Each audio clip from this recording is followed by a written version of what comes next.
Hey, it's me Hrishikesh Kannan, popularly known as Hrishi K. Subscribe to my YouTube channel and hit the bell icon now to get the latest videos and get taken into a world of entertainment, culture, sport, business and current affairs. Because when you look at women who reach a certain age in life, they're either told that, you know what, put your sexuality into on the back burner and forget about it. Because you consider women of a certain age devoid of any sexuality. And even if you feel it, you're not meant to act upon it, especially if you're a mother or you're somebody's wife. Or yet men are allowed the privilege of many impulses kind of being lived out. And I think that there is a need in women to kind of somewhere rewind time. And if a man really makes you feel that way, like Fatima's character, like Shahana said, she said that, you know, both men bring out something drastically different in her. And I think as women, there's so many women in one woman. Why should we be one-dimensional? You know, there is a mother, there is a lover, there is a sister, there is an ambitious CEO, there is the harlot, there is the saint. And society tells us that you can be one off and doesn't permit us to actually revel in all of those colors.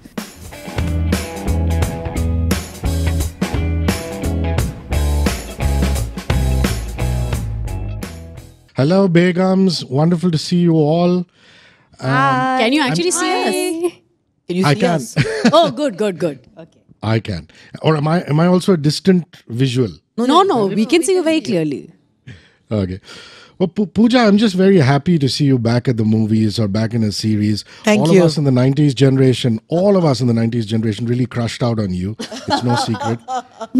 Fortunately for us, Pooja, Sadak 2 was just too little for us. So would it be dramatic? I was sorry to interrupt you. I was a picture on the wall, which we are all going to become eventually in life. I was the photo on the wall in Sadak 2, yeah. So every time they would ask me, so have you shot? And I would be, because I don't want to reveal that I'm not actually in the film.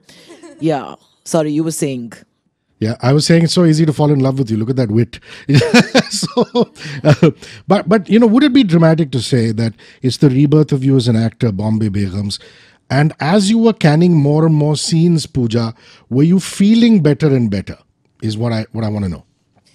You know, I was offered Bombay Begums the first time when I was bang in the middle of a schedule for Sadak 2, where I was basically head cook and bottle washer, where I was associate director to my father, and I'd taken it upon myself to really be the firewall to him, to kind of protect him from the nitty-gritty of actually running a set after so many years. I felt somewhere I needed to give back to my parent and to be able to make sure that the process of filmmaking was a breeze for him at the time that he came back in. So in that sense, for me, life came full circle. So when I was offered this amazing project, I had to say no. I had to say that, you know, thank you for even thinking of me, but I can't because of my commitments. But they were rather relentless.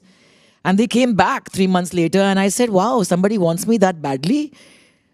I must kind of relook at this. And I think that when I read it, it was of course the character, the title, the platform, working with Alankrita.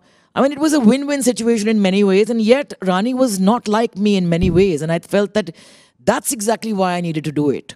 And then of course I knew that these amazing women were going to be cast with me. And I believe truly that you're only as good as your director is, your role is, and your co-stars are. So I've shamelessly fed off all three. So yes, I mean, I think that in a world that loves comebacks, I couldn't ask for a better one. And I just turned 49, 2 days ago, and I think that there could be no better gift that I could receive at this age than to be kind of just given Bombay Begums on a platter in that sense. So I'm extremely grateful and really full of gratitude. Life has got strange ways of taking you back to places that you thought you've left behind. And I told Alankrita on the last day when we cut that cake, I said, thank you for reminding me where I belong, dear.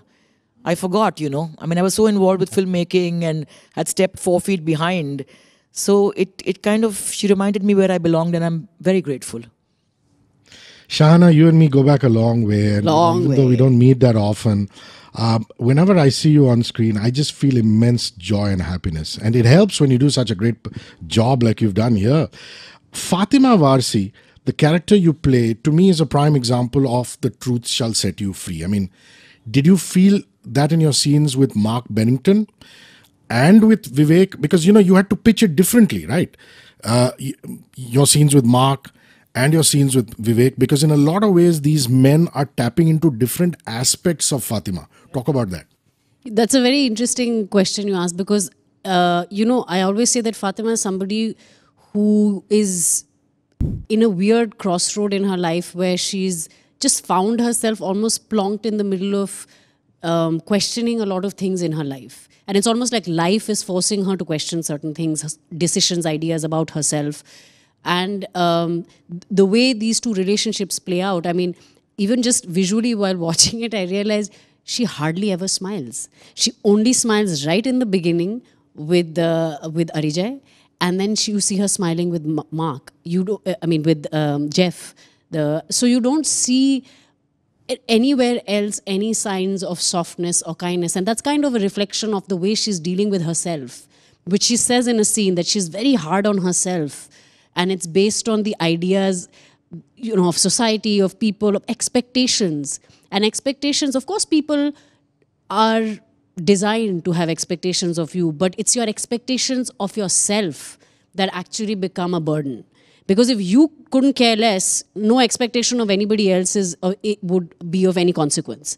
So it's really her realizing, in my mind, in my opinion, it is Fatima realizing her own toughness on herself, her own judgment of herself, her own ideas of ambition that she has created for herself. Whether it is that, being a mother is very important, or having a family is important, or denying her love and passion for her work and the fact that she's good at it, denying perhaps her own charm in some way, many things like that. So I think in terms of the way you said, the playing out of it, I think Jeff's character comes in to remind her of perhaps a part of her that was there even with Arijay, but that has been lost, and that has been lost within her own being towards herself.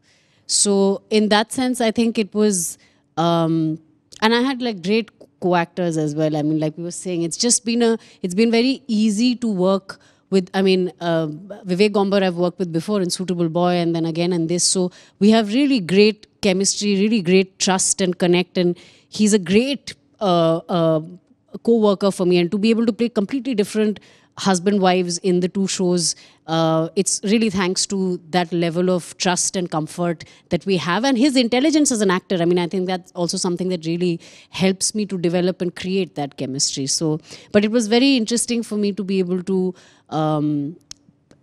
balance out these very nuanced little things that were written in the character by, conceived by Alankrita, and the way that it was even directed, to keep it very subtle. I think for all the characters it's there, but just this kind of, I remember taking notes down because there's so much constantly happening in Fatima's life at a personal level, emotional level, romantic level, at every level. So yeah, it was, but that's life. It's also, if we go back into our own lives, there's constantly 20,000 things happening parallelly, and you let some things show and you don't let some things show. So true. Aadhya, well done, young lady. One is amazing, so much. Acting. Thank you. One is the on-screen acting, in which you've done a wonderful job. But there's a lot of off-screen narration, which is the kind of stuff that we do, voice acting is not a very easy thing. How did you tackle those? Did you watch those scenes before narrating over them, voicing over them, or did you just read them out and leave it to the director and editor to place it in appropriate places?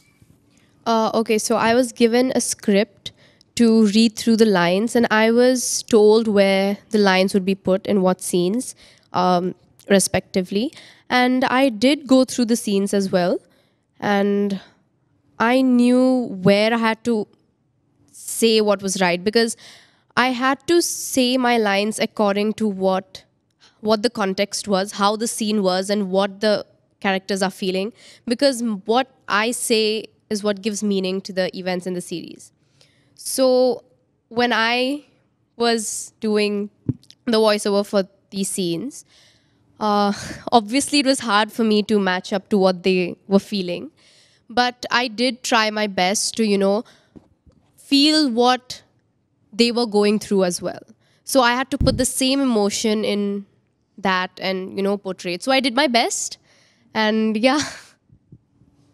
Plabita, it's not easy doing girl-on-girl love-making scenes if you're a straight person. What do you do as an actor to try and get comfortable on set before executing something like that? Honestly, I feel I don't feel it was very difficult because I might be whatever my sexual orientation might be as a person, as Plabita, and in that moment when I'm when it's action, I am Aisha, and at that moment I'm trying to think like Aisha, I'm trying to feel like Aisha. So it was very natural for me to feel attracted to Chitra.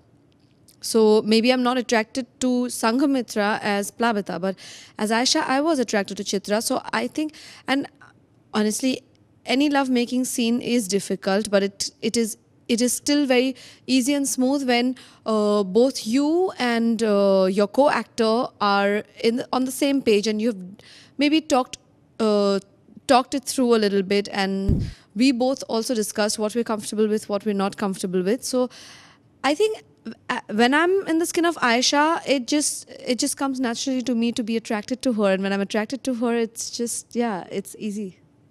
That's very well answered. Amruta, hi. आपने पहले भी मुझसे कहा है एक बार कि आप director के विजन पर बहुत कुछ छोड़ देती हैं, लेकिन फिर भी अमृता एक बार डांसर या कोई जो कमातीपुरा में रहने वाली कमर्शियल सेक्स वर्कर का रोल जो है जी, वो करने में चैलेंजेस तो बहुत हैं जी. कौन से वो चैलेंजेस थे? How did you overcome them to play Lily? या वेल सेड, चैलेंजेस मेरे लिए थे because that space was completely different. But I went to Kamathipura. वहाँ पे एक रेशमा आपा नाम की डांसर है जिनसे मुझे मिलवाया गया. Alankrita made me meet her, and there were two challenges for me. One is, yes, I like to dance, but the kind of dance this character needed to do, so I had to practice. And I'm not joking, all of them helped me because, you know, dialogue का मेरा ये था कि that's okay, मैं dialogue का कर लूँगी. So then they are doing scenes there and I'm dancing. There is a mirror and then I'm doing 1, 2, 3, and then everyone is coming and showing me, you do this, you do that. So the dance was the most difficult, like challenging thing for me. But everyone gave their tips to me, and then, you know, that was fun doing. But yeah, I had to work hard because that space was something out of my comfort zone. And yeah, the first scene where I'm like leading that boy, you know, so that scene, you know, I was visualizing कि हर रोज ये बंदी कर रही है ना, मतलब it's kind of for her it's profession ना ऐसा. So उसमें एज अमृता में मेरे कोई भी इनहिबिशंस नहीं आ सकते. यू नो, एक नॉर्मल सेक्स सीन जो होगा वो एक अलग सेक्स सीन है, लेकिन मैं ये जो कर रही हूँ which is my profession, I am doing it every day, you know. So I can't be little bit also, मेरा इनहिबिशन नहीं चलेगा. And that was something very challenging, and Alankrita helped me with improvisations for that. And of course Neel Zorawar का role जिसने किया, we had some improvisations, and I think that too became you know, realistic for me. So these two aspects were a little bit challenging for me. But Reshma Appa, when I met her, you know, I spent a whole day with Reshma Appa. She danced in front of me, you know, मैंने उसके साथ खाना खाया, मतलब आयशा और मेरा जैसा scene था ना, the other thing. So she showed me the albums when she was dancer, and you know, so all that. So that feeling helped me to portray Lily, I think. Pooja, I've had banker lady friends of mine, often very happily married, saying to me, wow, you know, the erstwhile governor of the RBI, Raghuram Rajan, how attractive he is. He runs marathons, has ideas of salvaging the Indian economy. And often working women do that, don't they? I mean, they go through something whereby they're finding someone attractive in their work circle, but they don't act upon it. In Indian cinema, it's always about men giving in to temptation. My question to you is, it must be so fulfilling for you to find a script, Pooja, where women give in to temptation. Well, yeah. I mean, I think that I've been held responsible for kind of a dialogue in a film where a woman actually questioned the whole concept of love, where Bipasha Basu said कि ये जिस्म प्यार करना नहीं जानता है. And shamelessly used his sexuality to be able to get what she wanted to. So I think that what was refreshing about this is the fact that I think all of them give in to their impulses and shamelessly claim it. And I think that for me, the saddest yet most revealing thing about Rani really is in terms of that explains why she's actually even drawn to Rahul Bose's character when she tells Fatima that, you know, I feel betrayed, but he just made me feel so young. And I think that's such a telling line, because when you look at women who reach a certain age in life, they're either told that, you know what, put your sexuality into the on the back burner and forget about it, because you consider women of a certain age devoid of any sexuality. And even if you feel it, you're not meant to act upon it, especially if you're a mother or you're somebody's wife. Or yet men are allowed the privilege of many impulses kind of being lived out. And I think that there is a need in women to kind of somewhere rewind time. And if a man really makes you feel that way, like Fatima's character, like Shahana said, she said that, you know, both men bring out something drastically different in her. Yeah. And I think as women, there's so many women in one woman. Why should we be one-dimensional? You know, there is a mother, there is a lover, there is a sister, there is an ambitious CEO, there is the harlot, there is the saint. And society tells us that you can be one-off and doesn't permit us to actually revel in all of those colors. So I think that Rani reaches out to Rahul Bose's character because somewhere he reminds her of that youth that has kind of somewhere gone by. And I think she's somebody who's quite terrified of aging, which is very different from me. I mean, my social media handle loudly proclaims the year in which I was born. Yeah. You know, which in itself is looked down upon in terms of, at least in the world that I came from, the 90s. You're not meant to talk about your age and all of that. But I think she's terrified somewhere that it will be looked upon as losing control, which is why she's in denial about her menopause. She's in denial about the fact that, hey, you know what? It'll be considered that she's now over the hill and she's kind of lost control. So pathetically, she has this affair because she's trying to hold on to that youthful self. And her relationship with her husband is also very unique. And he's actually so large and so giving. And that's what she realizes by the end of it. I mean, you know, I looked outside, but what I had was a treasure at home. Somebody, I mean, he's got his own baggage, of course. And they kind of come to terms with that. So I think that it was interesting on many levels, and which is why there's a lot of her that is me, but a lot more that was not me. And I think that was really what drew me to playing this, to ask myself whether could I? Because I did not approach this knowing that I would be able to pull this off. There was terror, you know, knowing that I'm working with a very accomplished set of actors who are kind of in the fray, who have been working actively. I hadn't faced a camera for 20 years. And there is that anxiety about knowing whether you can pull this off. And I think the day I lose that is the day I will have zero impact on anyone, especially myself. Is the uncertainty, the not knowing, is what keeps me vulnerable. And I think that that is what one needs to be as an artist somewhere. Not having the answers, not knowing. That's very. I've meandered. Thank you very much. No, very beautifully put. You haven't. You've stuck to the primary thought. Shahana, the show also sends out a very strong message about sexual harassment in the workplace and women who keep quiet about it, women who speak about it, and then there are the women who are somewhere in the middle. I'd like you to talk about sexual harassment at the workplace, how beautifully Bombay Begums has dealt with it. Yeah, I think I second you on that I think it's dealt with it really beautifully because it actually demonstrates all sides of it. It's showing the situation being played out through the psychology of various women with different equations with the person who is being talked about. And I think that's important because personally I feel like it's a very tricky space, you know, when we talk about sexual harassment. It's something that has a very fine line.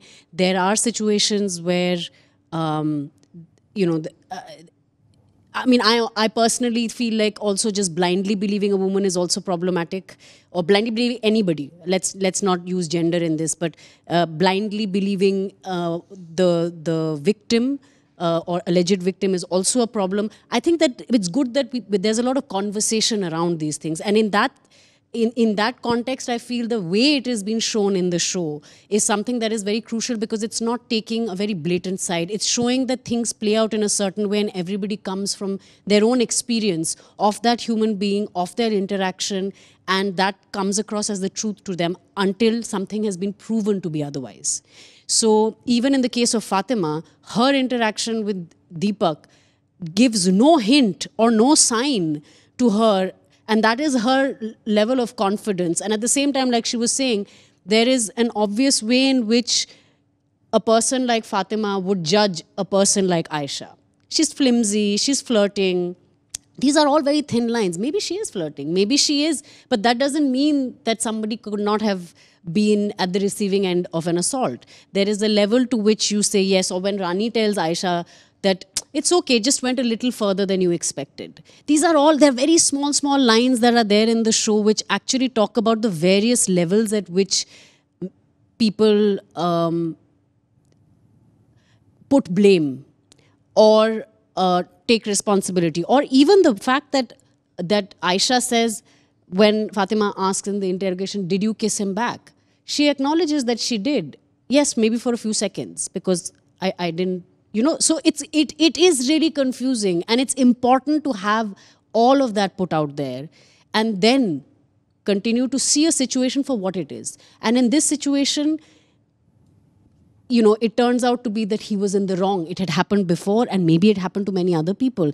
But at the same time, it didn't happen with certain people. It didn't happen with the Fatima. There was no trace of it with certain other colleagues, clearly.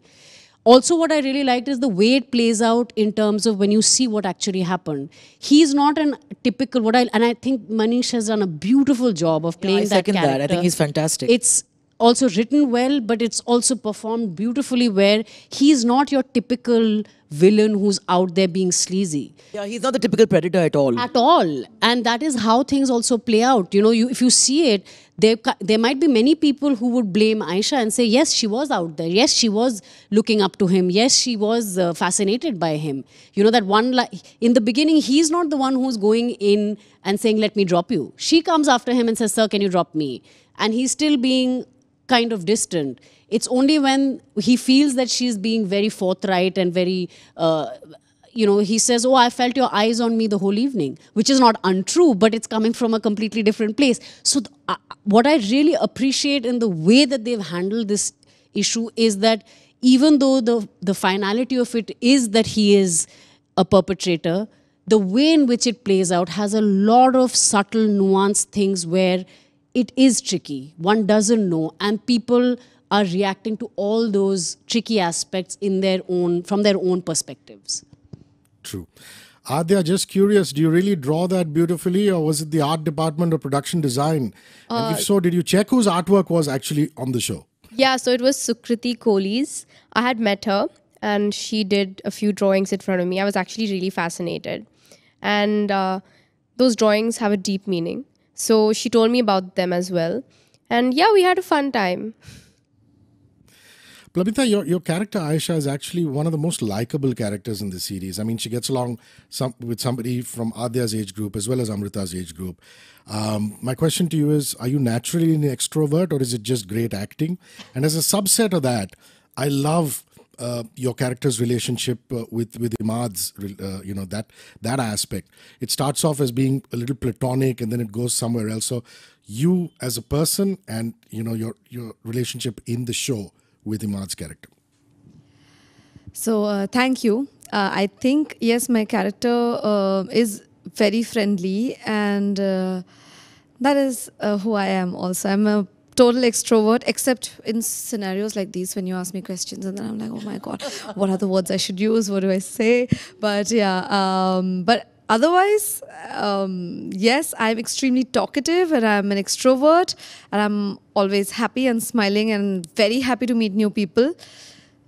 Except Aisha is also somebody who believes that, yes, I'm going to be CEO one day, and she's extremely ambitious, and so maybe that's not who I am, but because I'm always like, yeah, let's see what I will do later in life. Right now, this is cool. Let's enjoy this.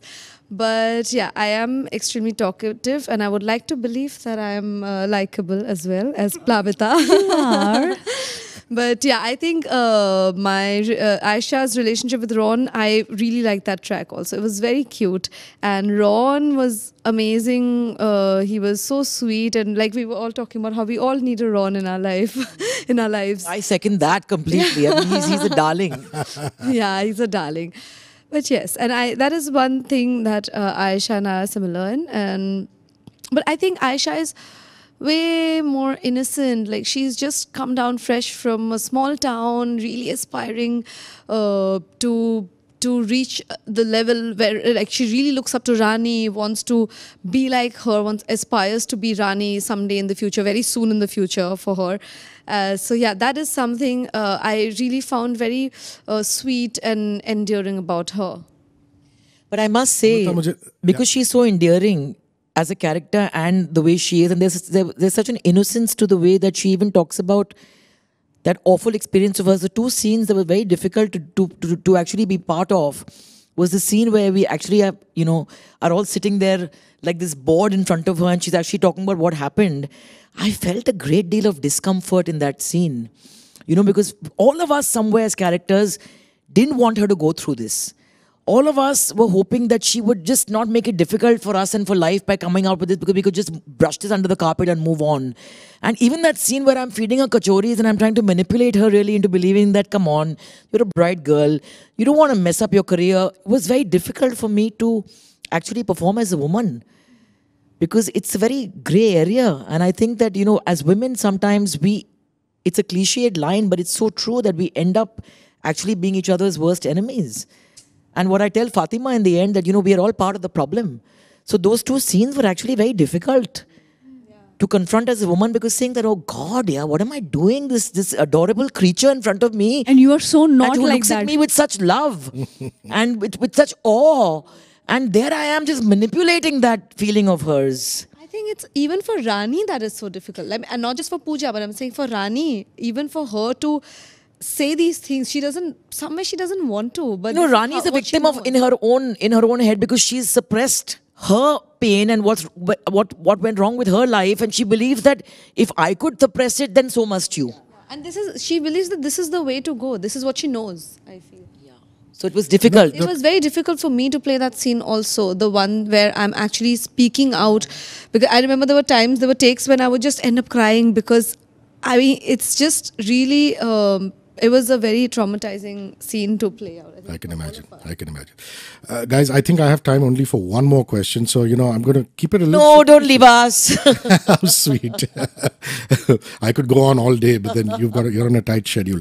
The costumes and styling, I just can't get enough of it, especially you banker ladies and your very cool clothes. Talk to me about that. I mean, as bankers, you guys, which is Pooja's character, Plabita's character, Shahana, yours, you all have distinctive threads. Lots of costume trials look test, Shahana? Well, lots of costume trials for me, for sure. I mean, Divya, I hope you're hearing this. I must thank her. Though we would kind of have to try on like 4 blouses every day before the first shot, and that would completely throw me, because I was just not used to being so primped. I'd gone the last 20 years dressing my actors and tying my hair in a juda and just being behind the camera wearing my all black kind of attire. And there I was, every detail had to be ironed out. I mean, the nail polish had to be immaculate, the hair had to be in place, everything had to be exquisite. Costume. And my favorite, Ye Sone Ki Kangan, where, I mean, she has been primped to actually represent the bank in a manner that she actually hates being represented. I was so uncomfortable doing that, but it actually turned out all right. But yeah, it was difficult. Because when you go from focusing outside of yourself, go back to getting used to that space where you have to shamelessly focus only on yourself.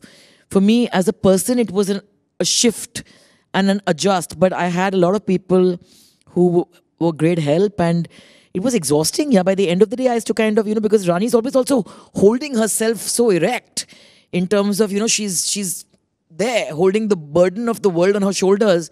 By the end of it, I would just kind of slump and say, God, that was exhausting. Just kind of, just being in control is so exhausting.